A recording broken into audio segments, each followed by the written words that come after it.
सबसे पहला तो ये वाला हमारे पास क्वेश्चन आता है कि डिज़ीज़ ईद की वजह से हमारे पास या फिर ईद के मौके के ऊपर ज़्यादा राइज़ क्यों करते हैं, जिसकी वजह से हमारे पास हो सकता है जीआईटी डिसऑर्डर्स हो सकता है, हमारे पास खाने की जो मैदा हमारा ख़राब हो सकता है, खाने की नाली ख़राब हो सकती है।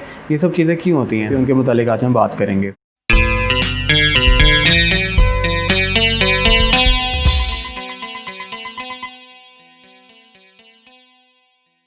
अस्सलाम वालेकुम, मेरा नाम डॉक्टर हारिस राशिद है। I am a clinical nutritionist और यहाँ पे हम बात करना चाह रहे हैं कि ईद के मौके के ऊपर हम लोगों ने किस तरीके से गुजारा करना है और ईद के अंदर हम लोग जो गोश्त का पैटर्न वगैरह हम लोगों ने खाने पीने की वजह से बीमारियाँ काफ़ी ज़्यादा राइज़ कर रही होती हैं, उनके मुतालिक आज हम बात करेंगे। सबसे पहले ये मैं बताता चलूँ कि ईद के दिन हम लोग काफ़ी ज़्यादा गोश्त को कंज्यूम कर रहे होते हैं। हम अपने घर पे भी गोश्त खा रहे होते हैं, उसके बाद हमारी दावत हो जाती है, रिलेटिव्स वगैरह के यहाँ जाना पड़ जाता है, फ्रेंड्स एंड फैमिली गैदरिंग हो जाती है, या फिर हम बारबेक्यू पॉइंट ऑफ व्यू से गैदरिंग वगैरह कर रहे होते हैं। तो हर जगह पे हम क्या कर रहे होते हैं कि ओवर कंजम्पशन ऑफ मीट हमारे पास हो रही होती है, या तो वो रेड मीट हो रहा होता है या तो हम फिर प्रेफर कर रहे होते हैं कि चिकन हम लोग कंज्यूम कर लें। अब क्या होता है, चिकन भी बेसिकली मीट की कैटेगरी के अंदर ही होता है और मेटाबोलाइट्स इनके सेम ही होते हैं। ठीक है, मीट हम लोग जितना भी कंज्यूम कर रहे होते हैं वो सारा का सारा हमारी बॉडी में जाकर नाइट्रोजनस वेस्ट क्रिएट कर रहा होता है। अब सबसे पहला तो ये वाला हमारे पास क्वेश्चन आता है कि डिज़ीज़ ईद की वजह से हमारे पास या फिर ईद के मौके के ऊपर ज़्यादा राइज़ क्यों करते हैं, जिसकी वजह से हमारे पास हो सकता है जीआईटी डिसऑर्डर्स हो सकता है, हमारे पास खाने की जो मैदा हमारा ख़राब हो सकता है, खाने की नाली ख़राब हो सकती है। ये सब चीज़ें क्यों होती हैं? जब हम एक ख़ास मिक़दार से अपने गोश्त की क्वांटिटी को बढ़ाते हैं, ठीक है, तो क्या होता है कि हमारे जिस्म के अंदर जितने भी मेटाबोलाइट्स हैं, जो कि ज़र्रात होते हैं गोश्त से जो पैदा होने वाले होते हैं, जिनको जिस्म ने हज़म करना होता है, वो जिस्म में ज़्यादा होना शुरू हो जाते हैं। जब वो वाले ज़र्रात हमारे जिस्म में ज़्यादा होना शुरू हो जाते हैं तो उससे बीमारियाँ पैदा होती हैं मुख्तलिफ। अब जब ये वाले डिज़ीज़ हमारे हो रही होती हैं, ये वाले हमें बीमारियाँ हो रही होती हैं, तो इनसे हम बचा किस तरीके से जा सकता है। ठीक है, क्वेश्चन नंबर 2 की तरफ हम आते हैं कि मीट की जो कंजम्पशन हम लोगों ने करनी है वो किस तरीके से करनी है, और अगर हमने गोश्त खाना भी हम लोगों को पड़ता है तो किस तरीके से हम खा सकते हैं। ज़ाहिर बात है कि ईद का मौका है, हर किसी ने गोश्त खाना होता है और हर जगह पे जहाँ पे भी हमारी दावत होती है, कहीं पे कोई डिश बनी हुई होती है, कहीं पे कोई डिश बनी हुई होती है। पहला तो एक काम हम लोगों ने ये करना है कि अगर हम ईद के मौके के ऊपर कहीं पे दावत के ऊपर जाएँ या फिर हमारे घर पे कहीं पे दावत का मौका हमें मिले, तो हम लोग मीट को अकेला प्रेजेंट ना करें। गोश्त को पकाएं ज़रूर अकेला अगर हम अकेला बनाना चाहते हैं, या फिर अगर हम बनाना चाहते हैं गोश्त को तो हम कॉम्बोज़ के अंदर बनाएं। जो हमारा गोश्त होता है इसको या तो हम बना लें किसी पालक वगैरह के साथ, इसको बना लें किसी सब्जियों वगैरह के साथ, इनको पका लें दालों के साथ। तो क्या होता है कि गोश्त की मिकदार बीच में कम हो जाती है और जो वो बराबर हो जाती है किसके, हमारे पास वेजिटेबल्स की मिकदार के। इसका मतलब सब्जियों की मिकदार बराबर हो जाती है गोश्त के। इससे होता क्या, बेसिकली ज़्यादा गोश्त हम कंज्यूम नहीं कर पाते। ज़्यादा गोश्त कंज्यूम ना करने की वजह से हमारे जो सेहत है वो बिल्कुल नॉर्मल रहती है। अगर हम दूसरी मिसाल पे देख लेते हैं कि अगर हम चिकन कढ़ाई बनाते हैं या फिर अगर हम बीफ कढ़ाई बनाते हैं, मटन कढ़ाई बनाते हैं, बारबेक्यू कर रहे होते हैं, ठीक है, हम नमक गोश्त बना रहे होते हैं, ये सारे के सारे रॉ फॉर्म्स हैं गोश्त के। ठीक है, सिंपल हमारी बॉडी में जा के रहा है, गोश्त ही जा रहा है। ठीक है, इस फॉर्म में देख लें, उस फॉर्म में देख लें, किसी भी तरीके से देख लें, हम खा गोश्त ही रहे होते हैं। अगर हम अकेला गोश्त को प्रेफर करेंगे तो क्या होगा कि गोश्त की क्वांटिटी हमारी बॉडी में अकेली तौर पे ज़्यादा जाएगी। लेकिन अगर हम वही वाली बात है कि गोश्त को कंज्यूम कर रहे होते हैं सैलड के पोर्शन के साथ, ठीक है, गोश्त को हमने कंज्यूम करना है सैलड के पोर्शन के साथ, तो क्या होगा, थोड़ा सा गोश्त बॉडी में जाएगा, थोड़ी सी वेजिटेबल्स बॉडी में जाएंगे और एक जो होमोजीनियस मिक्सचर है वो बनना शुरू हो जाएगा। अगर हम लोगों ने यानी कि खाना खाना ही होता है तो हम इस तरीके से कॉम्बिनेशंस वगैरह के अंदर उसको प्रेफर कर सकते हैं। ओके, इसके बाद एक और हम बात करना चाहते हैं यहाँ पे कि अगर हम लोग किसी कॉम्बिनेशन वगैरह के साथ बनाएं तो वो कॉम्बिनेशन कैसा होना चाहिए। दाल और गोश्त का वो कॉम्बिनेशन हो सकता है, वेजिटेबल्स के साथ उसका कॉम्बिनेशन हो सकता है। अगर हम गोश्त को अकेला ही प्रेजेंट करें तो उसके साथ हम लोग कोई लेमन वगैरह को यूज़ कर सकते हैं, क्योंकि लेमन हमें पता है ना कि फ़ैट कटर होता है। फ़ैट कटर का मतलब होता है कि विसरल फ़ैट, जो एक फ़ैट की ऐसी टाइप होती है, फ़ैट की एक ऐसी टाइप जो हमारी बॉडी के अंदर जाके जमना शुरू हो जाती है, उसको कहते हैं विसरल फ़ैट। विसरल फ़ैट की क्वांटिटी हमारी बॉडी के अंदर ज़्यादा होना शुरू हो जाती है, जिसकी वजह से हमें बीमारियाँ आती हैं। असल में हमें बीमारी इस वजह से आती है क्योंकि जितने भी हम लोग इस टाइप के गोश्त खा रहे होते हैं, ज़्यादातर ईद कुर्बान पे हमारे पास कौन सा गोश्त अवेलेबल होता है, बीफ होता है और मटन होता है। ठीक है, मटन अगर हम कंज्यूम कर लें या तो बीफ कंज्यूम कर लें, ये दोनों ही सैचुरेटेड फ़ैट में बहुत ज़्यादा होते हैं। सैचुरेटेड फ़ैट की क्वांटिटी इनमें बहुत ज़्यादा होती है। इसका मतलब जितना भी सैचुरेटेड फ़ैट हम यहाँ से कंज्यूम कर रहे होते हैं वो सारा का सारा हमारे जिस्म में जाके क्या बन जाता है, visceral portion of the fat. Visceral portion of the fat हमारी क्या करता है, ऑर्गन्स के ऊपर जमना शुरू हो जाता है। दिल के ऊपर फ़ैट जमना शुरू हो जाता है, गुर्दे के ऊपर फ़ैट जमना शुरू हो जाता है। इस तरीके से मुख्तलिफ़ जिस्म के अज़ा के ऊपर फ़ैट हमारा जमना शुरू कर देता है, चिकनाई जमा होने लग जाती है। जितनी ज़्यादा किसी चीज़ के ऊपर चिकनाई जमा होना शुरू हो जाती है तो वो उतना ही ज़्यादा उसके ऊपर प्रेशर एक्सर्ट करती है, उतना ही उसके ऊपर बर्डन डालती है, प्रेशर डालती है। अगर एक दिल ने आम मिकदार के अंदर या फिर आम रूटीन के अंदर अगर नॉर्मल उसने बीट करना था, उसके ऊपर अगर हम बर्डन डाल देंगे, लोड डाल देंगे, प्रेशर डाल देंगे ज़्यादा सारा, तो क्या होगा, उसको बीट करने में मुश्किल आएगी। ठीक है, इसकी वजह से दिल की बीमारियां भी क्रिएट हो सकती हैं। ठीक है, अगर हम यही वाली बात देख लेते हैं गुर्दे के ऊपर, अगर किसी भी और चीज़ के ऊपर देख लेते हैं तो क्या होता है, बीमारियाँ क्रिएट हो सकती हैं, बीमारियाँ बढ़ सकती हैं इसकी वजह से। अब वाहिद हल हमारे पास बचता क्या है? सबसे पहली बात तो हम लोगों ने कोशिश करनी है कि अपने खाने के पैटर्न को कुछ इस तरीके से कंज्यूम करें। हमारे मैदे को अल्लाह ताला ने ऐसे डिज़ाइन किया हुआ होता है कि वो 3 मिकदार में खाने को जमा कर सकता है। ठीक है, 3 किस्म के खानों को अपने अंदर जमा कर सकता है। कैसे? हम सबसे पहले क्या कर सकते हैं, स्टमक के 3 पोर्शन को पढ़ते हैं। हमारा मैदा, उसके हम लोगों ने 3 हिस्सों में डिवाइड कर दिए है। पहला हिस्सा हम लोगों ने छोड़ना है हवा और गैसों के लिए। ठीक है, पहला हिस्सा हम लोगों ने खाली छोड़ना है किसके लिए, हवा के लिए और गैसों के लिए। दूसरा हिस्सा हम लोगों ने छोड़ना होता है पानी के लिए। ठीक है, और तीसरा और लास्ट हिस्सा हम लोगों ने छोड़ना होता है अपने खाने के लिए। सबसे पहले जो हम लोगों ने इनकी ये वाली तरतीब देखी हुई है, हमने खाना भी इसी तरतीब के अकॉर्डिंगली खाना होता है। जैसे सबसे पहले हम लोगों ने क्या कर लिया, सुन्नत भी है हमारे माशाल्लाह यहाँ पे, कि पानी हम लोगों ने पहले कंज्यूम करना है, पानी पहले पीना है। पानी पहले पी लेंगे, इसकी वजह से क्या होगा, स्टमक के अंदर थोड़ी सी सेटिस्फेक्शन आ जाएगी हमारे पास। ठीक है, खाना ओवर ईटिंग की तरफ नहीं जा पाएगा।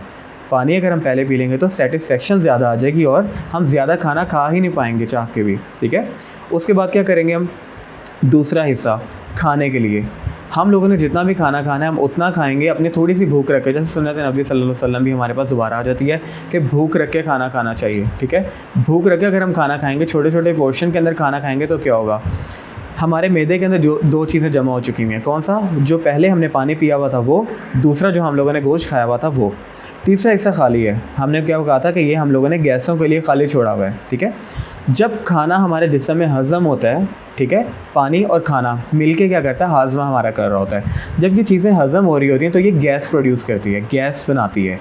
वो वाली गैस हमारे मैदे के तीसरे हिस्से के अंदर जमा होती है। अगर हम ऐसा करें कि हम खाना पहले खा लें और पानी बाद में पिएँ तो क्या होगा, ऐसे ये वाली मिसाल को हम देखते हैं। ये हमारा मैदा है, वही वाला सब कुछ है, लेकिन हम लोगों ने पैटर्न थोड़ा सा चेंज कर लिया। हम लोगों ने खाना पहले खाना शुरू कर दिया। अब क्या होगा, खाना हम लोगों ने पहले खा लिया तो स्टमक के अंदर कोई फुलनेस नहीं आ रही थी हमें। ठीक है, हम लोग उतना ज़्यादा खाना खा लेंगे जब तक हमें फुलनेस नहीं आएगी। फुलनेस का मतलब होता है कि पेट नहीं भरेगा। अगर एक दफ़ा हमारा पेट भर गया वो खाना खाने के बाद, इसका मतलब हमने खाना बहुत ज़्यादा खा लिया है। ठीक है, और जितना ज़्यादा ग्राम में हम लोगों ने खाना खाया हुआ था उतना ही ज़्यादा ml में हमें पानी पीना होता है उसको हज़म करने के लिए। ठीक है, पहले हम लोगों ने क्या किया था, पानी पी लिया था। ठीक है, और पानी के हिसाब से खाना खाया था। अब हम लोगों ने गलती क्या की है, हम लोगों ने पहले खाना खा लिया, अब हमें खाने के हिसाब से पानी पीना पड़ेगा उसको हज़म करने के लिए। तो जब हम लोगों ने खाना ही पेट भर के खा लिया तो अब हम पेट भर के पानी पिएंगे तो तीसरी वाली जो जगह हमारे पास होती है गैस के लिए, वो ख़त्म हो चुकी है। गैस वाली जगह हमारे पास ख़त्म हो चुकी है। अब क्या होगा, जितना भी हमारे स्टमक के अंदर या फिर हमारे मैदे के अंदर हाजमा होता रहेगा वो सारी की सारी गैसें पैदा तो होंगी, लेकिन वो क्या करेंगे, जिस्म के डिफरेंट पोर्शंस के अंदर जमा होना शुरू हो जाएंगी। ठीक है, इसी वजह से हम लोगों को क्या होता है, पेट का दर्द, गैसें हो जाती हैं जिस्म के अंदर, गैसों का दर्द शुरू हो जाता है। अक्सर आप लोगों ने लोगों को सुना होगा उनके कंधों में गैस का दर्द हो जाता है, कमर में गैस का दर्द हो जाता है। ये सब क्यों होता है, क्योंकि हम लोग पेट भर के पहले खाना खाते हैं, उसके हिसाब से पानी पीते हैं। ठीक है, जबकि सुन्नत नबी सल्लल्लाहु अलैहि वसल्लम भी अगर हम देखें तो उनसे बेहतर तो कोई न्यूट्रिशनिस्ट नहीं था ना। अभी यहाँ पे हम उस चीज़ को अगर फॉलो करें या फिर उस चीज़ को अपनी आइडियल मिसाल बनाने की कोशिश करें तो क्या होता है, हम लोगों ने पानी के हिसाब से खाना खाना होता है। ठीक है, जितना हम लोगों ने पानी पी लिया उसके हिसाब से हमारा जब खाना पेट में जाता है तो ख़ुद ही हमें फीलिंग ऑफ फुलनेस आना शुरू हो जाती है कि पेट भर चुका हुआ है। ठीक है, और वो पेट जो भरता है उसके अंदर क्या होता है, हमारे पास एक खाली हिस्सा बचा हुआ होता है गैसों के लिए। तो इसका मतलब हम लोगों ने तीनों हिस्सों के हिसाब से अपना खाना कंज्यूम कर लिया था और हमें किसी किस्म की बीमारी नहीं होगी, क्योंकि जब हम बहुत ज़्यादा पेट भर के खाना खा लेते हैं ना तो हमें बीमारियाँ लग जाती हैं। जब हम पेट के अंदर थोड़ी सी भूख छोड़ के खाना खाएंगे ना तो भूख छोड़ने का ही मतलब होता है कि आखिरी वाला हिस्सा हम लोगों ने छोड़ दिया था।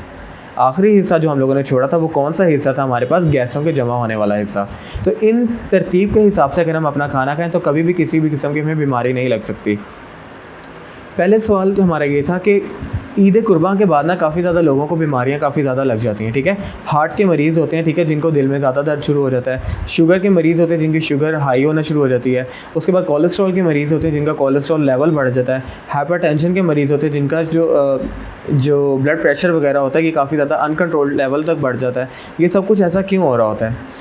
गोश्त के अंदर हम लोग क्या कर रहे होते हैं, नमक का इस्तेमाल भी कर रहे होते हैं, ठीक है। नमक का इस्तेमाल करने की वजह से गोश्त के अंदर क्या होता है कि गोश्त भी हमारे पेट के अंदर जाके क्या करता है, पानी छोड़ता है। और वो चीज़ क्या बना देती है आगे जाके, वो नमक को हमारे जिस्म में एब्जॉर्ब ज़्यादा करवा देती है, जज़ब ज़्यादा हो जाता है नमक हमारे जिस्म में। जितना ज़्यादा हमारे जिस्म में नमक आता रहेगा उतना ही ज़्यादा हमारा ब्लड प्रेशर शूट कर जाएगा, ठीक है। और जिस बंदे का ब्लड प्रेशर ज़्यादा रहता है वो बंदे की शुगर लेवल भी ज़्यादा हो सकती है। कैसे?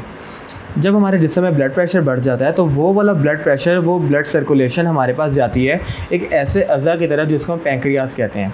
वहाँ पे हमारे पास बहुत छोटी छोटी खून की नालियाँ होती हैं। जब प्रेशर एक पाइप के अंदर या फिर ब्लड के अंदर हमारा बढ़ा हुआ होता है तो वो छोटी नालियों में से सही तरीके से गुजर नहीं पाता और वो नालियों के आगे जो सेल्स होते हैं उनको वो ख़राब कर देता है। और वो वाले सेल हमारे बना रहे होते हैं इंसुलिन। जब हमारे जिस्म में इंसुलिन ही बनना बंद हो जाएगी तो हमारा ग्लूकोज लेवल बढ़ जाएगा और हमें शुगर की बीमारी लग सकती है। इस तरीके से सारी की सारी बीमारियां हमारे पास इंटरलिंक्ड होती हैं। एक ही बीमारी होती है, वो डिफरेंट चीज़ों को कॉज कर रही होती है। जैसे अगर हम ये देखते हैं कि हमारा पास अगर किसी बंदे को ब्लड प्रेशर नहीं था, वो ईद कुर्बान के बाद उसको ब्लड प्रेशर लग गया। इसकी वजह, जब हम लोगों ने भी बात की थी कि हमारे पास ईद कुर्बान के ऊपर दो किस्म के जानवर होते हैं, या तो छोटा गोश्त होता है या तो हमारे पास बड़ा गोश्त होता है, जिसको हम मटन या तो बीफ कह रहे होते हैं। और दोनों के अंदर ही हमारे पास क्या होता है, फ़ैट की मिकदार बहुत ज़्यादा होती है। जब फ़ैट की मिकदार ज़्यादा होती है तो अगर हम इसको ज़्यादा कंज्यूम कर लेंगे, ज़्यादा खा लेंगे, ज़ाहिर बात है हमारी दावतें भी हो रही होती हैं, हम लोगों ने गेट टुगेदर्स भी करने होते हैं, हम लोगों ने पार्टीज़ में भी जाना होता है, हम लोगों ने दोस्तों ने मिलकर बारबेक्यूज़ भी अरेंज करने होते हैं। इन सब चीज़ों के साथ हम जब उनकी क्वांटिटी ज़्यादा खा लेते हैं तो हमारे जिस्म में चिकनाई की मिकदार बढ़ जाती है। चिकनाई की मिकदार हमारे जिस्म में बढ़ जाती है और जितनी ज़्यादा हमारे जिस्म में चिकनाई की मिकदार बढ़ती जाएगी उतना ही ज़्यादा हमारे खून की शरेयानों के अंदर वो जमा होता जाएगा। अगर हमारे खून की शरेयानों में वो चीज़ जमा होना शुरू हो जाती है एक दफ़ा, तो फिर क्या होगा, वाहिद उसका हल क्या होगा हमारे पास कि ब्लड प्रेशर बढ़ना शुरू हो जाएगा। क्योंकि जब एक पाइप हमारे पास नॉर्मल खून को चला रहा है, ठीक है, उसके अंदर हम लोगों ने क्या किया, ब्लॉकेज करना शुरू कर दिया है। पाइप हमारा छोटा होना शुरू हो गया, अंदर से सरफेस एरिया उसका कम होना शुरू हो गया है। अगर पानी के पाइप में से आप आगे से दबाओगे तो क्या होगा, पानी तेज़ हो जाएगा। इसी तरीके से हमारे खून की नालियों के साथ भी होता है कि अगर उसको हम बीच में से दबा लेंगे ना, ब्लॉकेज लगा के, यहाँ पे चिकनाई लगा के, तो क्या होगा, प्रेशर तेज़ हो जाएगा। और उसी चीज़ को हम कह रहे होते हैं हाइपरटेंशन, ठीक है, कि हमारे खून का प्रेशर किस तरीके से हमारे जिस्म में तेज़ होता है, उसके पीछे ये वाली रीज़न थी। अब आप देख सकते हैं कि हर चीज़ एक दूसरे के साथ रिलेटेड है, ठीक है, हर चीज़ क्या होती है, एक दूसरे के साथ रिलेटेड होती है। अगर हमने एक बीमारी हम लोगों को लग जाती तो उसकी वजह से 100 बीमारियां लगती हैं। वो इस तरीके से लगती हैं, पहले दिल की बीमारी लगी चिकनाई की वजह से, चिकनाई की वजह से हमें क्या लग गया, हाइपरटेंशन की बीमारी, ठीक है, ब्लड प्रेशर की बीमारी, ब्लड प्रेशर की बीमारी की वजह से हमें क्या होगी, शुगर की बीमारी, शुगर की बीमारी की वजह से आगे हज़ारों बीमारियां लगना शुरू हो जाती हैं, जिसकी वजह से हमारे किसी चीज़ को महसूस करने की सलाहियत ख़त्म हो जाती है। पाँव के अंदर डायबिटिक फुट जिसको कहते हैं वो होना शुरू हो जाता है, जिस्म में अल्सर बनना शुरू हो जाते हैं, हमारा जो मैदा होता है वो ख़राब रहना शुरू कर देता है। ये सारी बीमारियाँ हमारे पास क्यों आती हैं, ज़्यादा खाने की वजह से। अगर हम खाना अपना मुनासिब मिक़दार में खाना शुरू कर देंगे, सारी बातें छोड़ें, सुन्नत नबी सल्लल्लाहु अलैहि वसल्लम के तरीके से अगर हम अपना खाने पे अमल करना शुरू कर देंगे तो उसकी वजह से हमें कोई सारी बीमारियों से हम बच सकते हैं, ठीक है। पहली बात, खाने से पहले हम लोगों ने पानी पीना है, खाने के बाद नहीं पीना। पानी के हिसाब से खाना खाना है, खाने के हिसाब से पानी नहीं पीना, ठीक है। अब उसके बाद हम क्या देख रहे होते हैं कि गोश्त का जमा जो हम लोग करते हैं, ठीक है, सबसे बड़ा हमारे पास यानी कि ये वाला चैलेंज था। हम बेसिकली करते क्या हैं, ले आया कोई बंदा गाय ले आया कुर्बानी करने के लिए, ठीक है, कोई बंदा बकरा ले आया कुर्बानी करने के लिए, कोई बंदा ऊँट ले आया कुर्बानी करने के लिए। असूल क्या था कि ये वाली ईद हम लोगों के पास इसलिए थी, या फिर ईद उल अज़हा हमारे पास इसलिए मनाई जाती है कि हम गोश्त में से गरीबों का हिस्सा पहले निकालें, अपना हिस्सा बाद में निकालें। हम तो पूरा साल ही गोश्त खा रहे होते हैं ना, हर किस्म का गोश्त हम पूरा साल बना रहे होते हैं, पका रहे होते हैं और खा रहे होते हैं। लेकिन जिन लोगों तक इसकी रसाई नहीं थी, उन लोगों के लिए असल में ये ईद मनाई जाती है कि उन लोगों के घर में भी गोश्त पक सके, उन लोगों के घर में भी गोश्त का चूल्हा जल सके, गोश्त की हांडी पक सके। हम क्या कर रहे होते हैं, 3 ढेरियाँ तो बना लेते हैं गोश्त की, लेकिन किस हिसाब से बनाते हैं कि हम लोगों की ये वाली ढेरी है, सारा का सारा अच्छा गोश्त हम लोगों ने इधर रख दिया, दूसरा गोश्त हम लोगों ने इधर रख दिया, और जो हड्डियों वाला गोश्त था वो हम लोगों ने इधर रख दिया। हड्डियों वाले गोश्त के अंदर थोड़ा सा गोश्त भी तो लगा हुआ है ना, असल में हमने पूरे तो हड्डियाँ नहीं दी किसी को, थोड़ा सा गोश्त भी तो दे रहे हैं, तो ये वाला हम दे देते हैं गरीबों को, ठीक है। उनको क्योंकि हड्डियाँ ज़्यादा अच्छी लगती है ना गरीबों को, गोश्त कौन खाता है गरीब। उसके बाद दूसरी वाली बात कि हम लोगों ने ये वाला जो रिश्तेदारों का हिस्सा होता है ना, ये सबसे ज़्यादा VIP निकालते हैं, क्योंकि रिश्तेदारों में बल्ले बल्ले होगी फिर हमारी भाई। रिश्तेदारों वाला हिस्सा और अपना वाला हिस्सा, ये हमारे पास 2 VIP हिस्से होते हैं। और तीसरा वाला जो हमारे पास थोड़ा सा कम हिस्सा होता है, ज़्यादा हड्डियाँ होने से क्या मुराद है, कुछ भी नहीं होता। गरीबों ने तो खाना है, ठीक है, वो पूरा साल भी तो हड्डियाँ ही खा रहे होते हैं, अभी भी थोड़े से गोश्त अगर साथ खा लेंगे तो क्या इशू होता है। बहुत ही ख़राब चीज़ है असल में। हम लोगों ने करना क्या है, हम लोगों ने तीनों के तीनों हिस्सों को इस तरीके से अरेंज करना है कि अगर आपको कोई बंदा भी बाहर से आके कहे कि ये वाला हिस्सा ले लो, आपके दिल में कोई खोट ना उठे, आप वो भी ले सकते हो, आप ये भी ले सकते हो और आप ये भी ले सकते हो। इस तरीके से हिस्से करो कि तीनों हिस्से आपके अपने घर में जाने हो, तो आप क्या करोगे, ठीक है। तीनों हिस्से अगर आपने अपने लिए निकालने हो, अलग अलग करने हो, तो आप किस तरीके से करोगे कि आप अपना एक वाले भाई को या फिर अपने एक ख़ानदान को हड्डियों वाला हिस्सा भेज दोगे, एक ख़ानदान को अच्छा भेज दोगे और अपने रखने के लिए अच्छा वाला ले लोगे। कभी आप ऐसा नहीं करोगे, आप बराबर तकसीम तीनों हिस्सों को करोगे। उसी तरीके से हम लोगों ने अल्लाह की राह में गोश्त निकालना होता है। दूसरी बात, जब हम लोगों ने गोश्त निकाल दिया होता है, ठीक है, जो गरीबों का हिस्सा होता है, बाकी हिस्सा जो हमारे पास और हमारे रिश्तेदारों का होता है, ठीक है, रिश्तेदारों का उनके तरफ चला गया और आखिरी हिस्सा हमारे पास जो 1/3 हिस्सा था वो हम लोग क्या कर लेते हैं, फ्रीज़र के अंदर बंद। वो हिस्सा फ्रीज़र के अंदर हो जाता है बंद हमारे पास। अब फ्रीज़र के अंदर टेम्परेचर हमारा कितना होता है, या तो 0 से कम अगर हम उसको रख सकते हैं तो रखें, अगर हम 0 से ज़्यादा रख सकते हैं तो उसकी मैनेजमेंट क्या होगी, या फिर उसको हम किस तरीके से हमें रखना चाहिए गोश्त को फ्रीज़र के अंदर।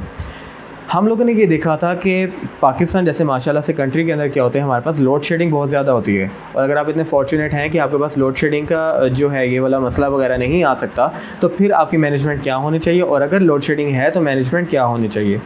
अगर आप 0 से नीचे फ्रीज़र का टेम्परेचर रखते हो, बिलो 0, ठीक है, 0 से नीचे अगर आप टेम्परेचर रखते हो और उसके अंदर आप गोश्त जमा करते हो, तो उसकी वजह से क्या हो सकता है, आपका गोश्त 3 से 4 महीने तक बिल्कुल फ्रेश रहेगा।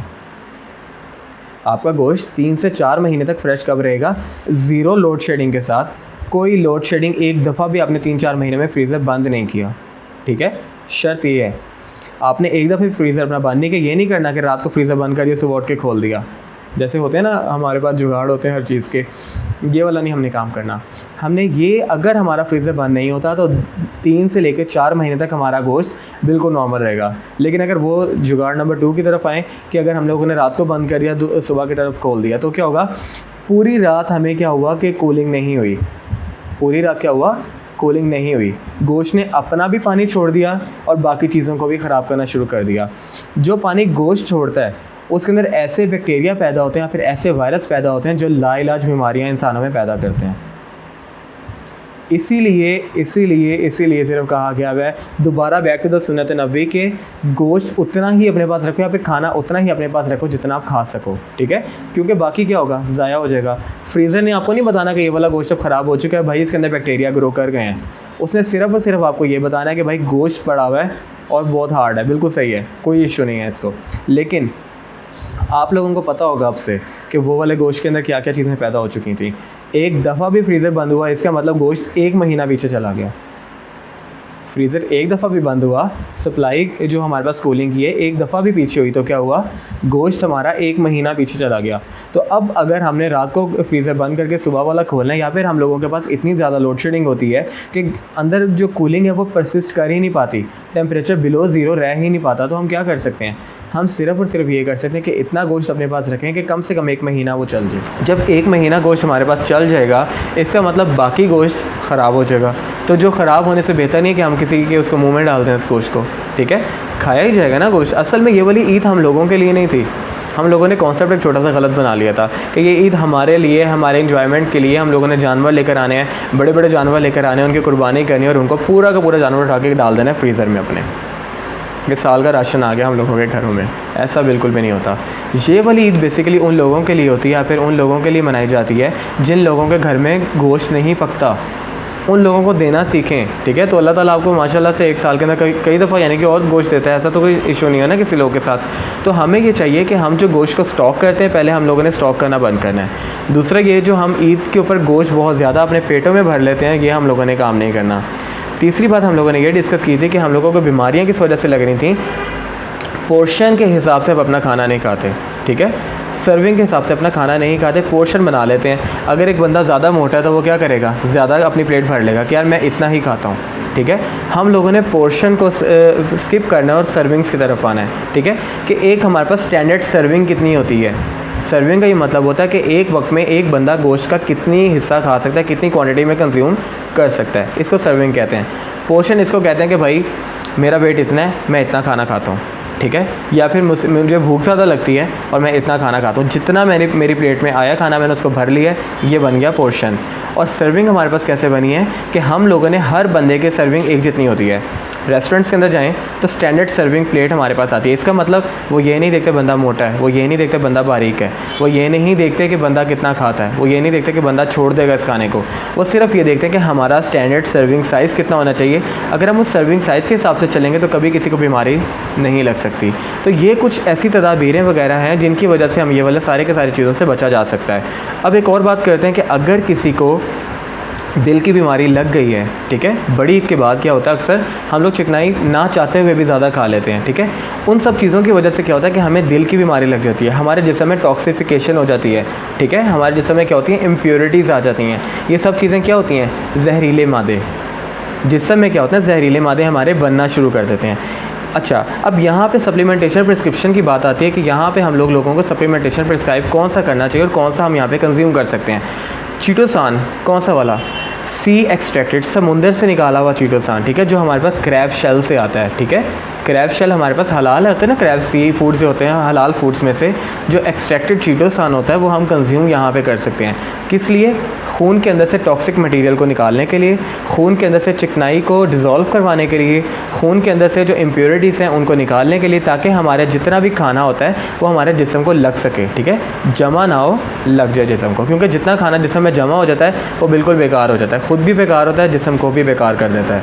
और जो खाना हमारे जिस्म ने खा लिया होता है, जो जिस्म ने हल कर लिया होता है अपने अंदर, जो जिस्म ने इस्तेमाल कर लिया होता है, वो हमारे सिर्फ़ और सिर्फ खाना वो वाला इस्तेमाल में आता है। दूसरी बात, एक हमारे पास होती है लिपिड मेटाबॉलिक टी, ठीक है। उसका क्या फ़ायदा होता है, मेटाबॉलिक टी ये होती है कि कुछ ऐसे एक्सट्रैक्ट्स वगैरह से वो ड्राइव हो रही हुई होती है कि अगर हम लोग उसको कंज्यूम कर रहे थे दिन में 2 दफ़ा, एक सुबह और एक शाम के टाइम पे, तो ये चिकनाई हमारे जिस्म से निकाली जा सकती है। क्योंकि उसने क्या करना होता है, उसने आके बाइंड करना होता है, उसने आके चिपक जाना होता है उस चिकनाई के मादे के साथ, और उसको उसने पानी में हल करवा देना होता है।